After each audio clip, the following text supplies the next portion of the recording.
Hello and welcome to the Price Academy, bite-sized history videos.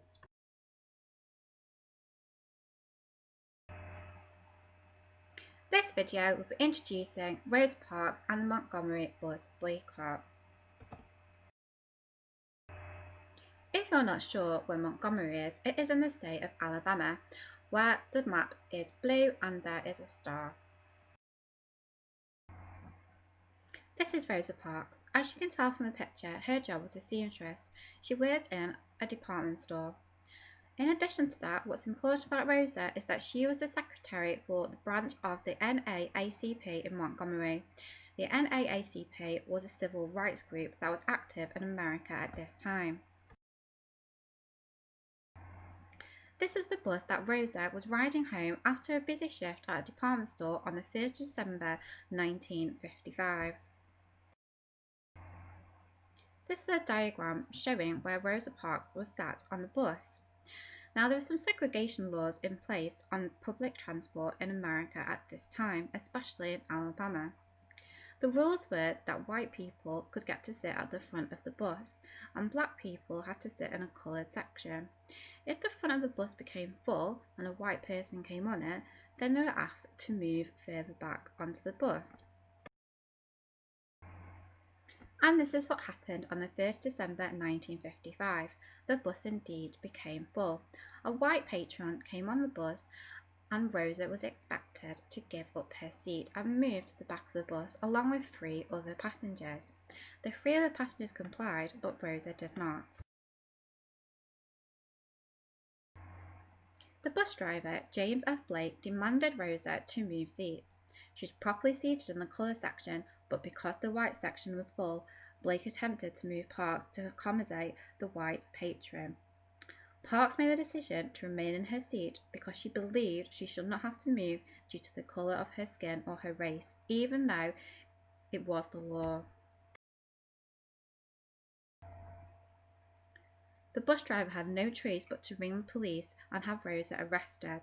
Here she is having her fingerprints taken at the police station. Here is the famous mugshot of Rosa Parks after she was arrested. Now, it's a little known fact that other people had already been arrested on buses in Montgomery before Rosa. But what was important about Rosa Parks was, as I mentioned earlier, that she was the secretary of the Montgomery NAACP. And they believed that Parks was the perfect person to be the face of a bus boycott. Here are Rosa's fingerprints. On the day that Rosa went to court, the NAACP arranged a 1-day bus boycott of the buses. As you can see from this newspaper headline, they decided they were going to walk, get private taxis, or they were going to car share in order to get to work rather than use the public transport. Now, the bus boycott was very successful. It lasted for 381 days and it cost the bus companies a lot of money, as 75% of the people who rode the buses were black. What is also significant is that at the time of the boycott, Martin Luther King, pictured here, was preaching in Montgomery as a 26-year-old Baptist. He is going to lead the Montgomery bus boycott, but ultimately lead the civil rights movement from this moment forward. On November 13, 1956, the Supreme Court ruled that segregation on buses in Alabama was illegal. This was due to depriving people of equal protection under the 14th Amendment. The 14th Amendment had granted black people citizenship in America.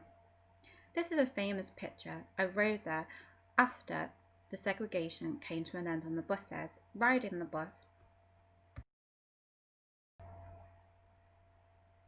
Barack Obama, on the 58th anniversary of Parks' protest, was pictured sitting on the Rosa Parks bus at the Henry Ford Museum near Detroit. It's fair to say that the civil rights movement has come a long way since Rosa Parks. In 2019, a new statue of Rosa was unveiled in Montgomery, Alabama. If you enjoyed this video, don't forget to like and subscribe to my channel. You can also follow me at Twitter at LittleMissHistory81 at TanyaAlex38.